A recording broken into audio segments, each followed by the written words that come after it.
Mga senior citizens sa Dakbayan sa Lapu-Lapu makadawat na sa ilahang cash gift karong Disyembre 11 aron maligayan ang pagdasok sa mga bakunado nga senior citizens ang unang mahatagan. Si Luan Mirondina sa report.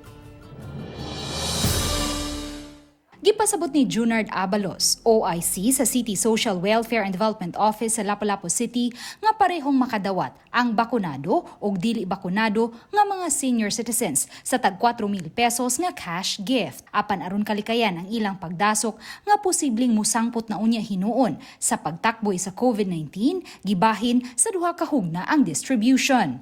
Karong Disyembre 11 ug 12, mahatagan ang mga bakunado nga senior citizens, samtang pagka Disyembre 18 ug 19 ang schedule sa mga dili bakunado.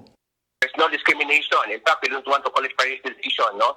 Like we want to segregate para manipis na ang number of persons, no, nga naalang venue at a given period. Dugang ni Abalos, mamahimo gihapong mahatagan sa cash gift karong Disyembre 11 ug 12 ang mga senior citizens nga karong simanaha pa lang mabakunahan. For those na gusto na maka-appeal sa ang first schedule, atong 11 and 12, they still have a week, no? This week to have themselves vaccinated.